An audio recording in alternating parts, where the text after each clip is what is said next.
Menghargai hasilnya jadi habislah. Biar apa itu sampai di sana malu dapat diri. Bahawa sisi mau kau tidak sungguh juga ini itu sudah hasil naik. Dekho hari-hari permainan naik. Ada dokter Turun Musari kita, bina dokter Birina Boro, ditambah. Agak set. Dari dia apa kali, Udalguri Jilla di Amjiti lain sawai itu cuma, jadi lain apa di mana kita dapat kita cari kubur dari gitu ditambah, dan aku main apa ni jadi ditambah dengan mana kita main apa ni jadi ditambah, sampai apa ni jadi ditambah ni, ada yang lain dari situ, anda yang nazar dua aja sampai nebe dalam apa bahagian apa naik apa kita pandai dan kedua halaman jalan kaya dan tanah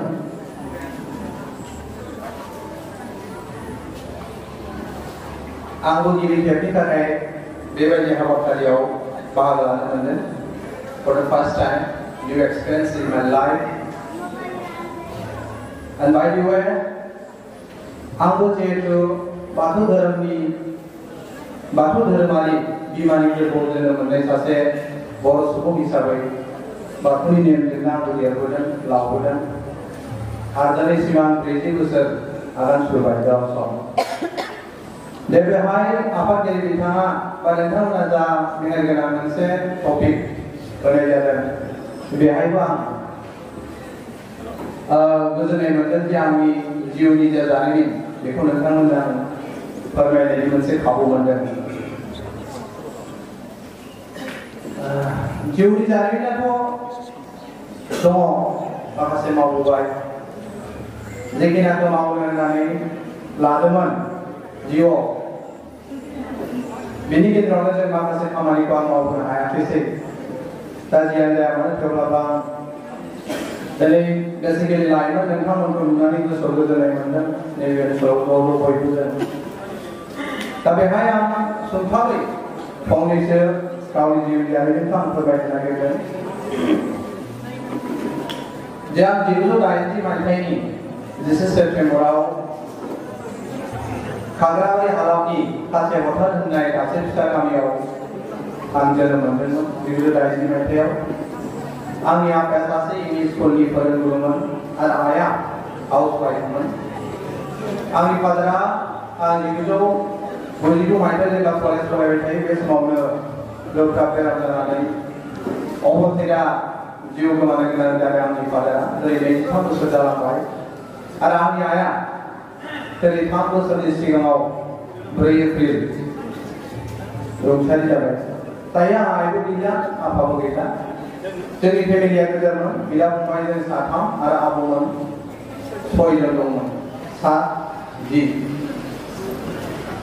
दा जियानो जाया मानो 1980 मायथाइयाव जोनोम मोननायनि उनाव खासिया सुबागुरि फरायसालियाव आं लेखा फरायनो थांबाय बेनि उनाव 1990 मायथाइयाव खाग्राबारि जनता गेजेर फरायसालियाव फरायबाय बेनिफ्राय गोजौ फरायसालिखौ आङो सेकाप सार्भार डिभिजन डिमाकुसिनिफ्राय आं 1992 मायथाइयाव पास खालामदों बेनि उनाव गुवाहाटी पान्डु कलेजाव आंखौ फरायनो थिनहरदोंमोन आं साइन्स बिजोङाव फरायदोंमोन बेनि उनाव फादारा जेब्ला गोब्राब बेराम जाबाय बे समाव थाखा फैसानि आंखालाव आंखौ टंला कलेजाव लानानै फैदों आदामोना आइमोना लाना फैनायनि उनाव आं 2001 मायथाइयाव 1999 मायथाइयाव आं जेब्ला टंला कलेजाव बिएससि फरायनो फैबाय अब्ला 2001 मायथाइयाव लासैनो आं बिएससि कमप्लिट खालामदों आरो बिएससि कमप्लिट खालामनाय लोगो लोगोनो रायजो राजाया आंखौ थिनथाबनायनि जाउनाव टंला गोजौ फरायसालियाव बिएससि टिचार हिसाबै आंखौ जबरदस्ति लानानै थांदों रायजो राजा बिथांमोनहा बिएससि टिचार हिसाबै आरो 2001 मायथाइयावनो आङो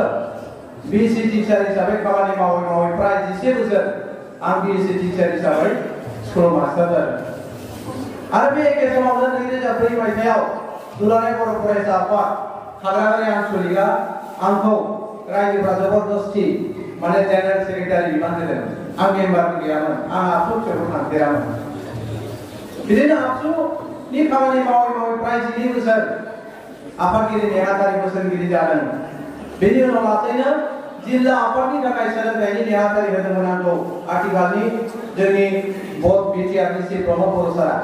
बिथांखौ जिल्ला आफादनि एडुकेशन सेक्रेटारि हिसाबै बिथां सायख'नायखौ होनांगौ होननानै नाथाय गुबुन फारसेथिं बिएससि टिचार हिसाबै आं थानायनि जाउनाव जिल्ला आफादाव आं सोलोंथाइ नेहाथारि हिसाबै बेबायदि खामानि मावनो आं हास्लाबाखैसै नाथाय बिथांमोना आंखौ सायख'दोंमोन दा बिदिनो समनि फाखनाव बोथोरनि सोलायनायाव जोंनि मावनांगौआ सोलाय सोल' जायो जेब्ला आंनि साख्रिया जाया आं नेशनेल स्कुलावसो जिहेतु बिएससि मास्टार हिसाबै खामानि मावदोंमोन थाङै 2009 मायथाइयाव जेब्ला आं आबसुनि 12 बोसोर आफादगिरि नेहाथारि जाबाय हाई स्कुलनि बिएससि टिचार जाबाय बेनि उनाव 2009 मायथाइयाव आं पवित्र राभा बिथांखौ लोगो मोनलायबाय एनएसडि आन्टलानि national school of drama pass जानाय पवित्र राभा बिथांमोना मोजाङै मिथिगौ बिथांमोना इन्टारभिउ लादों एनएसडिनिफ्राय उनाव आंबो सेलेक्सन जाबाय लाइयाव नेशनेल स्कुल अफ ड्रामा बेनि एगेन्स्टआव जों अल आसामनिफ्राय प्राय 40 जनसो जोंखौ सेलेक्सन खालामदोंमोन बेनि उनाव जों लासै ड्रामा खालामबाय national school of drama new दिल्लीनि आन्दाराव बिथांमोना वर्कशप लाबाय बिदिनो एनएसडिनि आन्दाराव जोङो मोजां मोनसे ड्रामा खालामदोंमोन डक्टर भुपेन नार्जारि बिथाङा लिरनाय मंगली गोदोनि बाथौ बोरै जों जाखो माइनाव आरो बाथौजों जोंनि सोमोन्दोआ बोरै खेराइया मा बेखौ जों एक्टिं खालामबाय बिदिनो जों उदालगुरियाव माखासे समाव ट्रेनिंआव जों थाबाय वर्कशपआव थानानै जोंखौ फोरोंनो फैदों जापाननिफ्राय फैदों कानामात्सुइ होननाय सासे फैदों जापाननि आरो निउ दिल्लीनिफ्राय फैदों बिदिनो अन्ध्र प्रदेशनिफ्राय जों एलएसडिनि आन्दाराव बिथांमोननिफ्राय माखासे ट्रेनिंखौ लाबाय माने बै समाव जों साक्सेस जानो हायाखैमोन नालाय जि मोनो बेखौनो मावनाय बिदि मोनसे अबस्थायाव जों दङमोन नाथाय जों हार मानियाखै थिग बिदिनो 2009 मायथाइयाव गुवाहाटि कलाक्षेत्रआव जों मंगली जितु श' ड्रामा बेहाय जों जोंनि बाथौ जोंनि कालचार जोंनि खेराइ आरो माइनाव बे सोमोन्दोखौ लानानै मोजां मोनसे मंगली श' खालामदों डक्टर भुपेन नार्जारि बिथाङा बेखौ लिरदोंमोन खिन्थु खुगाजों खुगा सोलिनाय आं बेहाय बिदा गेदेर अर्थात सेकेन्ड फिसामोन आरोखि दा बिदिनो जोङो बेंगालुरुआव जोङो कल खालामबाय बेंगालुरु उड़िष्या मातखाय महोत्सवआव जोंखौ आसामनिफ्राय सेलेक्सन खालामदों त्रिपुरायाव जोंखौ सेलेक्सन खालामदों बेंगालुरुआव जोंखौ सेलेक्सन खालामदों जोबथारनायाव जोंखौ उड़िष्यानि मातखाय महोत्सवआव सेलेक्सन खालामदों दिल्ली इन्टारनेशनेल ड्रामा फेस्टिभेलनि थाखाय 2010 आव जोंखौ सेलेक्सन खालामदोंमोन आरो बे 2010 आव जेब्ला इन्टारनेशनेल ड्रामा फेस्टिभेल जादोंमोन बेहाय आंबो मैखोमै बाहागो लानो मोनबाय आरो बेहाय जोङो दिनै बाख्नायनानै गोग्गानानै बुंनाय बायदि जायो जेब्ला 2010 मायथाइयाव इन्टारनेशनेल ड्रामा फेस्टिभेलाव आं सासे एक्टर हिसाबै सिनेमानि एक्टर बुङाखै आं पार्टिसिपेन्ट हिसाबै जेब्ला बाहागो लादोंमोन बेहाय जों बर'फोरनि माखासे कालचारा बेयाव धोरोमाबो रिप्रेजेन्ट जादों आरो इन्टारनेशनेल ड्रामा फेस्टिभेलाव इटालीनि फैदों फ्रान्सनि फैदों जापाननि फैदों चाइनानि फैदों श्रीलंकानि फैदों आरो इन्डियानि माखासे स्टेटफोर दङ तो वर्ल्डआव जोंनि बाथौ धोरोमा बेनि गेजेरजों रिप्रेजेन्ट जादों वर्ल्डआव जोंनि बाथौ जोंनि माइनाव जोंनि खेराइ बेनि गेजेरजों रिप्रेजेन्ट जादों जों जेबो गाननो मोनाखै जों लान्थि खानाय दारि गोलाव गोलावमोन गामसा गाननो मोनदों गस्ला गिजि गिजि ओरै गोदोनि मानसि नालाय हा बे मोनसे सिंबारायनि जुगनि खोथा जाहैबाय नालाय दा जियानो जा बेबायदिनो 2010 आव जितिया इन्टारनेशनेल ड्रामा फेस्टिभेलाव आं बाहागो लाबाय बाहागो लाखांनायनि उनाव बे एखे समावनो आङो मा खालामबाय बिएससि कमप्लिट खालामनायनि उनाव रमेश चन्द्र सहरिया टंलायाव बिएड कलेज दङ आं बेनिफ्राय 2011 मायथाइयाव 2011 मायथाइयाव बिएड खौ कमप्लिट खालामदोंमोन बे एखे समावनो आं एमए खौ फरायबाय थादोंमोन 2012 मायथाइयाव आं एमए खौ कमप्लिट खालामदों फार्स्टआव बिएससि कमप्लिट खालामबाय बेनि उनाव बिएड कमप्लिट खालामबाय बेनि उनाव एमए खौ कमप्लिट खालामदों आरो बे एखे समावनो जोंनि बिटिआरनिफ्राय बिटिसिनिफ्राय मोनसे नटिफिकेसन ओंखारदों साब इन्सपेक्टर स्कुलनि बेयाव नागिरदोंमोन एसआइनि जे 10 बोसोर मिनिमाम टिचिं एक्सपिरियेन्स थानांगौ आरो बिएड थानांगौ होननानै अब्ला आंनिया मेकआप जाबाय टाइमा जिहेतु आं 12 बोसोर मास्टारबो मावबाय आबसुबो थाबाय 12 बोसोर बेथ' बारु बेजों खोथा गैलिया एनएसडि आव खामानि मावबाय बिदिनो समा बारलांनायनि गेजेरजों जेब्ला समा थाब जाबाय आं साब इन्सपेक्टर स्कुलाव आं एप्लाइ खालामदोंमोन आरो गमामायैनो 2013 आव इन्टारभिउआवबो मोजां जादों मेलेमानो बारा गैयामोन किन्तु नाजानाया दंमोन मेलेमा एसे खमानोमोन किन्तु नाजानाया दंमोन बेनि थाखायनो इन्टारभिउआवबो मोजां जादों बेनि उनाव सानसेखालि आसाम ट्रिबुनाव नुबाय भबिधर बर' बिथाङा साब इन्सपेक्टर स्कुलाव 5 रेंक मोनबाय बिटिआरआव आसाम ट्रिबुनाव नुबाय नुनानै बिराद गोजोनबाय आं 5 रेंकआव मोनदोंमोन आरो बिटिआरआव बिटिसि स' बेबायदिनो नाजा फैनानै साब इन्सपेक्टराव जइन जाबाय 2013 मायथाइयाव नाथाय खाफाल मोजां खोमा एखे बोसोरावनो 2013 आव स्कुल प्रभिन्सियेलाइज जाबाय नाथाय बे एखे समावनो मा जाबाय आं जेहेतु साब इन्सपेक्टराव जइन जाबाय नालाय बे एखे समावनो बै हाइ स्कुलाव आंनि एपइन्टमेन्ट लेटार फैदों आरो बे एखे समावनो सेकार इंलिश स्कुलाव आंनि एपइन्टमेन्ट लेटार फैदों गांथाम साख्रि फैदों आंहा 2013 आव औ 2013 आव आं मोननै साख्रि डिजाइन होनो गोनां जादों दा बेनिफ्राय जों बेखौनो बुजिनो हायो मानसिया नाजाथारोब्ला फोथायनाय थायोब्ला सेल्फ कन्फिडेन्स थायोब्ला डेडिकेटेडलि जुदि खामानि मावोब्ला बेनि स्पिरिचुवेल डेभेलपमेन्टआ सानफ्रोमबो थागोन आरो मानसि साक्सेस जानो हायो होननानै आंहा फोथायनाय दङ बेबायदिनो दिनै साख्रि मावै बावैसो सिगाङाव साब इन्सपेक्टरनि उनाव उदालगुरियावबो आंखौ बोसोरसे बिअ साख्रिखांबाय डाइरेक्टरनिफ्राय आरो बेयाव बोसोरसेनि उनाव आंखौ डाइरेक्टराव डेपुटि इन्सपेक्टर अफ स्कुल्स बे सार्चखौ गभर्नमेन्टआ आंनो होनानै दोनो मोनसे साब डिभिजनाव सासे डेपुटि इन्सपेक्टर अफ स्कुल्स थायो आरो आं खाग्राबारि हालामनि हाग्राबारि गेजेरनि सासे सुबुं आं बिराद गोरों गोरा न'खरनिबो मानसि नङा आं बिराद मोनसे गोरों गोरा समाजनिफ्राय देरबोनायबो नङा किन्तु नाजाथाबनाया दङ दा जियानो जा आं रायजो राजा नोंथांमोन आंनि फंनैसो बाथ्राखौ बेबायदियैनो नोंथांमोननिसिम बुंनाय जाबाय जोबथारनायाव मोनसे खोथा आं खावलायनो नागिरदों सोंथाबै जे जिउआव साक्सेस जानोब्ला मानसिनो किन्तु आनान गसाइनि बोर अननाय बेखौ किन्तु सानफ्रोमबो नांगोन फोथायनाय अननाय सिबिनाय बेखौ सानफ्रोमबो नांगोन आरो मा नांगोन गावखौ गाव दबथायनाय बेखौ सानफ्रोमबो नांगोन नोंथांमोना मिथिगौ इंलिसाव मोनसे सोदोब दं हलिस्टिक डेभेलपमेन्ट होननानै बुङो बे अल राउन्ड डेभेलपमेन्ट जुदि जानांगौब्ला मानसिया गासै एंगलावनो नलेजखौ जों लानांगोन आरो अल राउन्ड जुदि डेभेलपमेन्ट जुदि जानांगौब्ला नाम्बार वान किन्तु नोंथांनि फिजिकेल डेभेलपमेन्टआ जाथारनांगोन फिजिकेल डेभेलपमेन्ट जायोब्ला नोंथांनि गोसोआ मोजाङै थागोन फिजिकेलि नोंथाङा जुदि डेभेलपब्ला नोंथांनि माइन्ड एन्ड हार्ट बे सानफ्रोमबो मोजाङै थागोन हाया होमबा आरो ससियेलि स्किलफुल जानांगोन नोंथांमोना ससियेलि स्किलफुल जानांगोन ससियेल सेन्स थानांगोन समाज मोजां मोननाय जानांगोन मानसि मोजां मोननाय जानांगोन मानसिनि सिबिनो गोरों जानांगोन अब्ला साक्सेस जागोन आरो इमोसनेल डेभेलपमेन्टआ सानफ्रोमबो जानांगोन दिनै बावैसो सिगाङाव आदाया गावनि जिउ जारिमिनखौ बुंनायाव मेगननिफ्राय मोदै गदों मानो गदों वाइ इज हेपनिं बिथांनि इमोसनेल डेभेलपमेन्ट जानानै दं बिथांनि गोसो सिंनिफ्राय ओंखारदों बे नाटकनि ड्रामानि गाबफ्लानाय नङा बे सिनेमानि बिथांनि गोसो सिंनिफ्राय बे इमोसनेलि फैदों आरो बे इमोसनेल डेभेलपमेन्टआ नोंथांमोना थानांगोन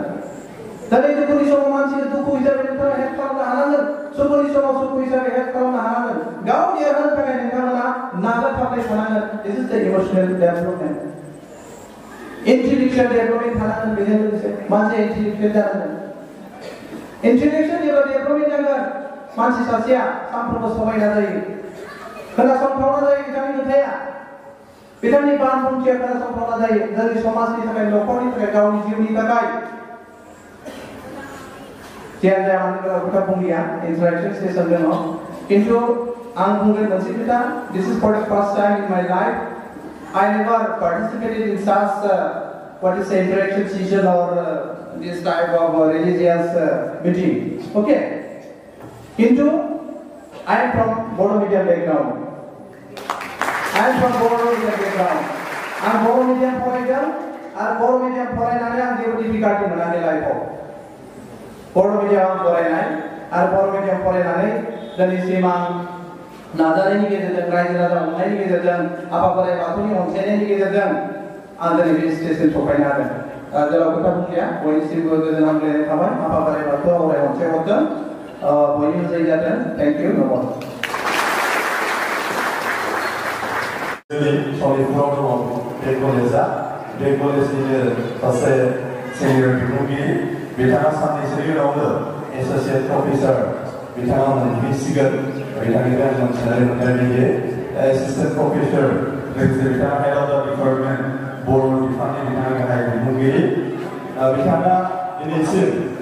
बुंनो थाङोब्ला जाय समनिफ्राय बिथाङा कलेजाव हाबनानै खामानि मावबोदों दिनै बिथाङा गावनि PhD डक्टरेट डिग्रिखौ बिथाङा गाव गोबावसै कमप्लिट खालामबाय बिनि सायाव माखासे जोङो सोंनाय थागोन आरो बिथाङा बुंनो थाङोब्ला जों बयबो मिथिनानै ला जाय समाव गुवाहाटी इउनिभार्सिटियाव बर' डिपार्टमेन्टखौ इन्ट्रडिउस खालामाखैमोन डिप्ल'मा हिसाबै गायसननानै दोनदोंमोन दिनैसिम फुल जिहेतु जोंहा मेजर लानानै जों फरायनो हानाय बे समाव जोंहा सुबिदाबो गैयामोन बर' एबाय बा बर' लेखिखौनो लानानै बेवहाय थांनानै जों मा खालामबाय बर' डिपार्टमेन्टखौ जों फरायहैनो हायोमोन दा बे समावनो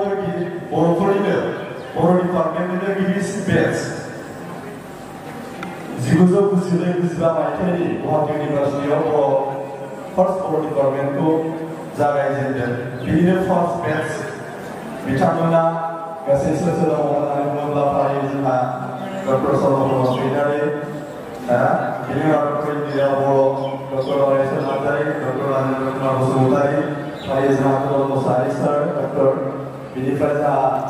एपइन्टमेन्ट मोननो हादों बिथाङा बेनि थाखाय खोब गोजोननाय खावलायदों जोंनिफ्राय आसा खालामो बिथाङा जों सासे फुंखा सुबुं महरै जों गोबां जों बिथांनिफ्राय मोननो हागोन इयुनावबो बोराइ बाथौआ बिथांखौ गावनि जिउआव दावगालांबाय थानायाव जेब्लायबो मददथि होदों आरो बेवहाय बिथाङा बारा नङा बावैसो बोसोरनि सिगां थांनाय बोसोराव 2001 मायथाइयावसो बिथाङा PhD कमप्लिट जादों बे डक्टरेट बिमुंखौ मोननो हादों आयदाया जाहैबाय बिथांनि जा thesis family involvement and school adjustment as predictors of academic achievement of ST high school students थारै जोङो ST ट्राइबेल माहारिया जोंनि जा गोग्लैसोनाय STफोरा जा मोनसे आबहावाजों इनभल्वमेन्टजों जोङो फरायगासिनो थायो बेखौ जा माबायदि जोङो एचिभमेन्ट खालामनानै बा बिथांनिफ्राय जोङो बिनि सायाव माखासे बे आयदानि सायाव निसय मोननो हागोन जोङो माबायदि जोङो बबे मोनसे थासारिजों जोङो दावगालाङोब्ला STफोराबो गावनि जिउआव जों दावगालांनो हानायाव जों मददथि मोननो हायो बिनि सायाव बिथाङा गोलाव मोनसे जा थीसिस टिचार स्कलार महरै बिथाङा रिसार्च खालामदोंमोन बिनि सायाव जोङो माखासे मानि फेमिलि बेकग्राउन्डनि सायाव निसय जोङो बुंलांगोन बिनि थाखाय बिथांखौ PhDया जिहेतु थांनाय बोसोरावसो कमप्लिट जादों बेनि थाखाय बयबो आखाइ खबनानै बरायनो खावलायबाय बे समाव बिथांखौ थोंजोङै गावनि सिनायथिजों लोगोसे गाव जिउआव माबायदि दिनैसिम माबायदि फरायनानै दिनैसिम दावगाबोनो हाखो बेनि गुसुङै बिबुंथिखौ लाखिफिननानै खावलायबाय बयखौबो आखाइ खबना बरायनो खावलायदों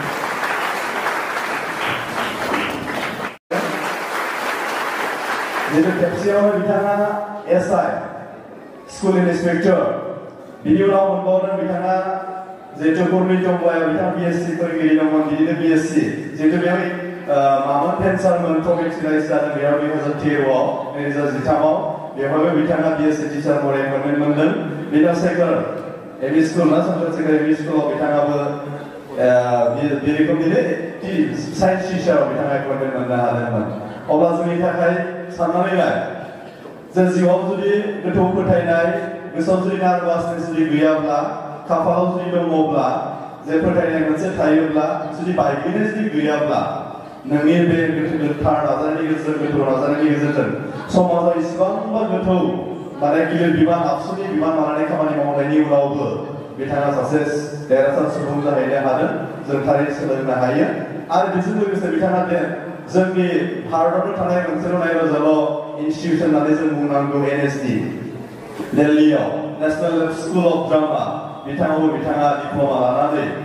सासे मोजां एक्टर होननानै जों बुंनांगोन ना मोजां एक्टर बिनि थाखाय जोङो सासे NSD आव जोङो एडमिसन मोनोबा जों मारै मारै थांनांगौ बिनि सायाव जों सोंनो हागोन जों बयबो एक्टर जानो जों लुबैयो जिउआव नङा होमबा एक्टरा बेखौ बुङाखै जे हिर' हिर'इन जाबानो जे एक्टर जायो नङा होमबा गोबां आयदायाव जोङो जालांनो हायो आरो बेजों बिथाङा गोबां जिउआव एक्सपिरियेन्स मोननो हादों दा बिनि थाखाय गोबारै खेबसेबाव आखाइ हमना बरायनो खावलायबाय दा बे समाव जोङो फारि फारि आवगायलांगोन जोङो एसे जोङो गेजेराव ब्रेक लानि जोंहा मेथाइ खननो थाखाय फंबाय रिटार्निं सरगेरिया मुं होदोंमोन बिथांखौ अननानै मेथाइखौ जौस्राङाव फैनानै खनफैनो बिथांनिसिम आंनिफ्राय आरो जों बयनिफ्रायबो बेखौ जों सोंनो लुबैगोन जे एकाडेमिक एचिभमेन्ट जिउआव गावनि जिउखौ एकाडेमिक एचिभमेन्ट खालामनो थाखाय जे एकाडेमिकलि जोङो ग्रेजुवेटलि माबायदि सोलोंथाइ लाखांनायनि उनाव एकाडेमिक साइडआव जे बेखौ लानो थांनायाव बिथाङा जिहेतु रिसार्च थेसिस जायनि बेलायावहा बिथाङा रिसार्च खालामदों जाय फिल्डआव बिथाङा हाबनानै स्कलार महरै रिसार्च खालामनानै मोनदांथिनानै दिनै डक्टरेट बिमुंखौ मोननो हादों दा बिनि सायाव आङो सोंनो लुबैदों जे एकाडेमिक एचिभमेन्ट जोङो खालामनो थांनायाव the स्कुल the फेमिलि बे एनभायरनमेन्ट आरो स्कुल एडजास्टमेन्टखौ जोङो माबायदि खालामलायनो हायोब्ला जोङो गावनि एकाडेमिकखौ जोङो केरियारखौ मोजाङै दाफुंनो हायो बिनि सायाव निसय जोङो फोरमायनांगोन बुजिसेनो न' दा थारै बिथाङा एसामिसाव बुंलांगोन बिथांमोना बुजिया माने सोंफिनलायनो हागोन जोंनि सोंनाया बेखौनो होनो जे एकाडेमिक एचिभमेन्ट खालामनो थांनायाव जोङो हमनानै ला जे एनभायरनमेन्ट जों नायो जों ससियेल एनभायरनमेन्ट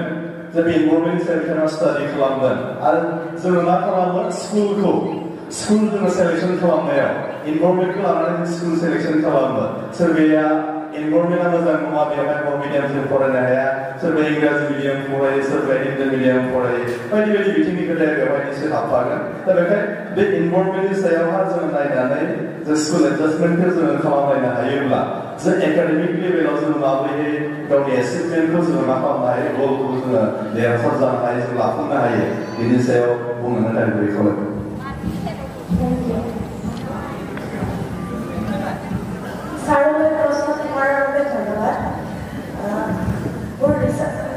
दिनाव ओरैबायदि कम्पिटिटिभ मुगा जाबाय जे एमफिलाबो खामानि गैला नङा होमबा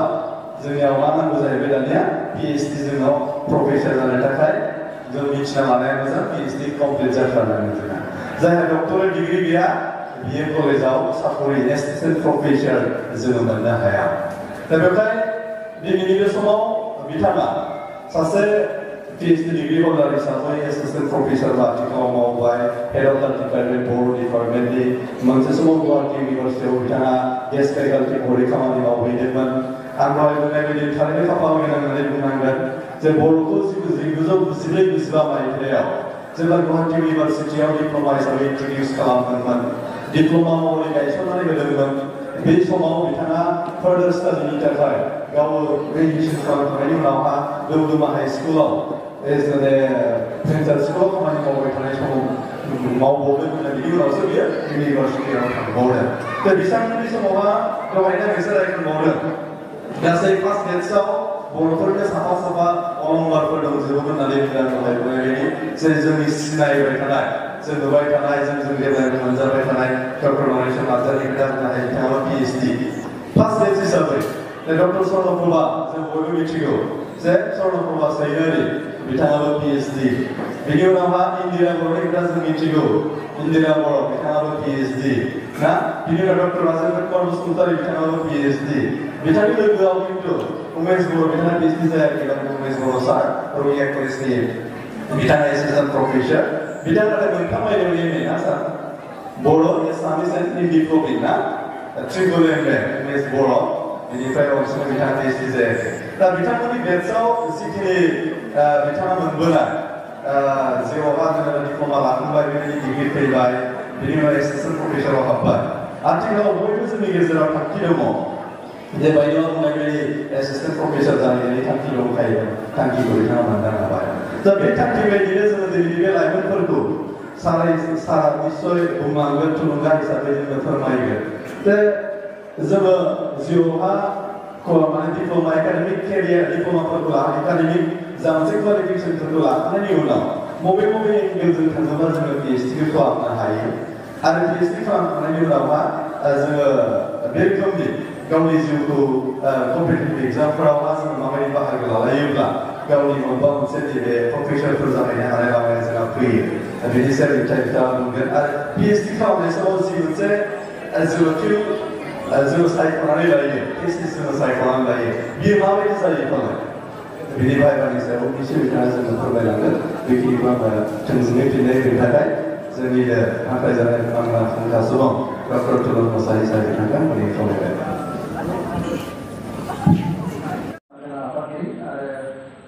हाउस माखासे खोथा सावरायबाय एसे गारनांगौ आंलाय खना सोरबा सोरबा जोंथ' साहा बिस्कुट मोनजागासिनो दङ माखासे मोनजायाखै जियानो जाया मानो this is the patience. First of all, I would like to thank Hardy that from the very you are being seated here and giving much more concentration and giving satisfactory respect and interaction. Biराद मोजां नांदों नोंथांमोनजों सावरायनो मोननानै मानो होननानै बुङोब्ला बेबायदि ज' मोनसे जिल्लानि लाइमोन धोरोम आफादनि दैदेनगिरि जोंनि रोंगौसा बेबायदि ज' लोगो मोननाया सदा नङा बेफोरबायदि आफादा थानायनि थाखायसो मोनदों जियानो जा आंनिफ्राय जोबोद साबायखर बावदों नोंथांमोनजों माखासे खोथा सावरायनो मोननानै आरो नैबे जिथु सावरायनाय बिनि टपिकनि गेजेरजों आं सानदों जोंनि लाइमोन जोंनि आपकामिं जेनेरेसन नोंथांमोना माखासे खोथा बुजिनो हाबाय होननानै आं सानदों बेनिखायनो आं खावलायहरनो नागिरदों जोबनायनि सिगां जे जोंनि जायफोर लाइमोन माइनाव बिथांमोना रोंगौसा बिथांमोना दिनै नैबे मेलाव बाहागो लाबाय नोंथांमोनखौ आं बेबायदिनो खावलायनो नागिरदों जे नोंथांमोना जायखिजाया समाव जोंनि समाजारि खामानिफोराव नोंथांमोना इनभल्भ थानांगौ बाहागो लानांगौ बे आंनिफ्राय गिबि खावलायनाय आरो नैथि खावलायनाया जाहैबाय जोंनि लाइमोन आरो माइनाव नोंथांमोना बिसेसकै ट्राइबेल बा बर' माहारिफोरनिया एसे अख्रानि खोनाया एसे गाज्रि एसे अख्राबो जायो मोजांबो नाथाय एसे अख्राबो जायो बेखायनो आं खावलायनो नागिरदों आरो लाइफआव आंबो बेखौ मावबोनो मोनदों स्कुल समाव फरायनायनिफ्राय दिनैसिम दाथा माहाय गैला फाव गैला आं जिउआव हयतोबा आइ आफानि अननायफोरखौ बेखायनो मोनदों आं मालाबाबो फरायसालियाव थाङोब्ला न'नि एसे गोजानाव थाङोब्ला आइ नङाबा आफाखौ आं राव बारासिनो माब्लाबा थांफेराखैमोन जायनि थाखाय हयतोबा आइ आफाया बोर होदोंमोन खोमा जायनि थाखाय आं दिनै नैबे स्टेजआव थानो हादों बेखायनो आं लाइमोन नोंथांमोनखौ खावलायदों माइनाव नोंथांमोनखौ खावलायदों नोंथांमोना कलेजावनो थां लोगोनियाव बेरायनोनो थां न' सुंसेयावनो थां अन्तत आंनिफ्राय मोनसे हामबल रिक्वेस्ट आयै आफा आं आमखानि थांनि आं कलेजाव थांनि होननानै जाहाथे नोंथांमोना राव लांना आंनि रिक्वेस्ट बियो because there is something unseen spiritual power there is power very power here you have to say power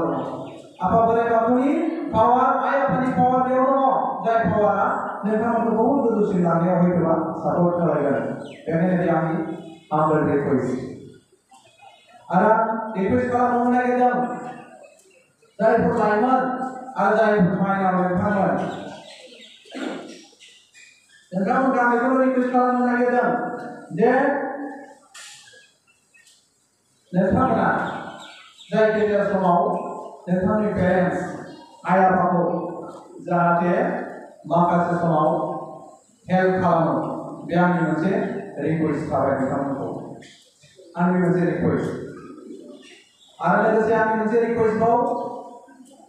जिहेतु जोंना बाथौ खान्थियाव रोखा रोखायै लिरना दोननायानो दङ जों फल'सो खालामनांगौ जोंनिया जिल्ला आफादनि मिरु आफादनि दैदेनगिरि बिथांमोना दङ बारा बुंनाय बायदि जागोन आं बिथांमोननि जानो बुंनानै दं जिहेतु जोंनि बाथौ खान्थियाव रोखा लिरनाय दं दिनै बाथनि खोथा बेखौ नोंथांमोना स्पष्टयै बुजिना ला धोरोमनिफ्राय जोंहा वार्निं होखानाय दङ दिनै बाथनि गेजेरजों मानसि फोसाबनो थाखाय बेखायनो जों सुबुं समाजा लाइमोन आरो माइनाव बिथांमोना साग्रिद जानानै था बाथनि खोथाखौ मोजां मावनाय नोंथांमोना बुजिनानै लानो थाखाय आं रिकुवेस्ट खालामो आरो बे बाथौ खान्थिनि गेजेरजों आरो मोनसे फरायबावनो नागिरदों जोंनियाव आसारनि खोथा दङ दोरसि आसारनिफ्राय थैनाय आसारसिम रोखा रोखायै जोंनि आसारनि खोथाफोर दंखायो बेखायनो नोंथांमोना जेबो गोरों गोरा बयबो लेखा फरायनो गोरों बे बिजाबफोरखौ एसे मोजां भाबै नायनानै बुजिनानै बेखौ फल' खालामनो जाहाथे नाजायो बे आंनि खावलायनाय आरो जोबथा आंनि खावलायनाय बे खोथाखौ आं गुबुनावबो दाखालि फंसे बुंबोनो मोनदों जे जोंनि जायफोर लाइमोन आरो माइनाव नोंथांमोन दङ नोंथांमोनहा खावलायनो नागिरदों जायफोर लाइमोन नोंथांमोन जोंनि गामिनि जायफोर लाइमोन नोंथांमोन आसामिसाव मोनसे खोथा दङ आन गावने जीवनी हबो मोर गावने दुआरी और मोर गावने जीवनी हबो आन गावने दुआरी बेनो स्पर्ट्स जायफोर बेसिकली हाबा जायाखै आं नोंथांमोनखौ खावलायदों लाइमोन सेंग्रा माइनाव नोंथांमोना जुदि धोरोमनि नेमजों समाज जानायनि नेम खान्थिफोरखौ रोंखानानै थाङोब्ला नोंथांमोना गुबुन गामियाव थांनानै सासे गोग्गो पारफेक्ट मादार सासे साक्सेसफुल मादार जानो हागोन बे जोंनि रोखा फोथायनाय आरो अब्ला जोंनि बिमा बिफायाबो बेखौ गावनि फिसाजो बा गावनि फिसाखौ पारफेक्ट खालामनायनि जोंहाबो दायित्व दङ जाहाथे जोंनि फिसाया गुबुन गामियाव थांनानै सासे पारफेक्ट मा जानो हायो बिहामजो जानो हायो आरो लाइमोन नोंथांमोनखौ गोबां खावलायदों नोंथांमोनाबो जिहेतु मोनसे समाव रायजो जागोन संसारनि नेमजों जों आवगायलांनांगोन अब्ला गुबुननिफ्राय जों सासे पारफेक्ट मानसि मोनबावनांगौब्ला जों बयबो साफा पारफेक्ट बुंनांगोन बे आंनि खावलायनाय आरो गोनां खोथा बुंनो नागिराखैसै जिहेतु जोंहा माखासे नेम खानानै दोनखानाय दङ नेमखौ जिहेतु बानायनायब्ला बाथौ खान्थिनि गेजेरजों समाजखौ फोसाबनो नागिरनायब्ला बे नेमखौ बानायनायजों लोगोसे बे नेमखौ जों बाहायनायनि गोनांथि दङ आरो बेखौ जाहाथे जों बयबो गोसो होनानै बाहायो बे आंनि खावलायनाय जिउआव बयबो साक्सेस जागोन जों जै मै आगोलनि बायदि जै मै अनलायनानै सैथो आरो गोथार गोसोजों अनलायनाय गोसोजों खौसेथिनि गोसोजों जाहाथे जों थांनानै थानो हायो बेखौ आफा बोराइ बाथौनि सेराव आरज गाबनानै आंनि जा फिडबेक नोंथांमोननि जा अननाय बेखौ मोननायनि थाखाय फिन साबायखर बावफिननानै आं जा फंनैसो इसोरनो फोजोबनाय गोजोन्थों बोसोरफ्रोमबो बैसागो जायो खाम जथा सिफुं दामबाय थानाय नुयो जोंबो दामफायो जों हारिमु आखाइ होनाय जाबाय लासैनो जों होनाय जादों सानफ्रोमबो जों फाउन्डेसननियाव बा बैसागुनि 1 तारिखआव जों गामसा गानै गामियाव बोराय बुरै बिथांमोनखौ जों खुलुमबोदों जोंनि ट्रेडिसनाव जोंनि कास्टमाव जों आखाइ होनाय जाबाय आरो बेखौ जों मावनोबो नांगोन बे जोंनि जोनोमजों फैफानाय सासे सुबुङा उन्दै समनिफ्राय बे ट्रेडिसनाल कास्टम जोंनि क्रिस कास्टम ट्रेडिसन एन्ड फेथ बे जिनिसजों जुदि जों स्पिरिटजों फैनो हायाब्ला निश्चय साफा राफोद बर' सुबुं जानो हानाय नङा खोमा बेनि जों हारिमु आखाइ होबोदों आरो सोलोंथाइनि बेलायाव बेबायदिनो आंबो फैदों आफाया मास्टारमोन नालाय मास्टारनि खोथा बुंबाय थायो नालाय बिदिनो आंबो लासैनो आंखौ जबरदस्ति लानानै थांदों गोलाव खोथा बुंनाया रायजो राजा नोंथांमोन जिहेतु दसे समनि उनाव गेवामियावबो जागोन जियानो दा आंखौ जि सोंलु सोंबाय बेनिफ्राय आं साबायखर बावदों खिन्थु जानला मोनला आखाइ होनाङा मोजां खामानियाव आखाइ हो अराय गैयाथों जानाय खामानियाव आखाइ हो आरो गावनि फोथायनायखौ सिगाङाव लाखिनानै जाहाथे आखाइ होयो जोंनि लाइमोन नोंथांमोना बेखौ आंनिफ्राय खावलायनाय फिननाया बोरै जागोन आं बुजिलिया खिन्थु आं एमलेस डेस्टिनेटेड नङैनि थाखाय आं गुबुन जायगायाव आखाइ होदों आरो बेनि खोथाया दा बयनिसिमबो गाहाम मिजिंथिबाय उनाव माबाफोर सोंबावबा आरो बुंनो नाजाबावगोन एसेनोसै साबायखर जोंहा सोंनायनि फिननायखौ एसे मोनबाय आरो जों आसा खालामदों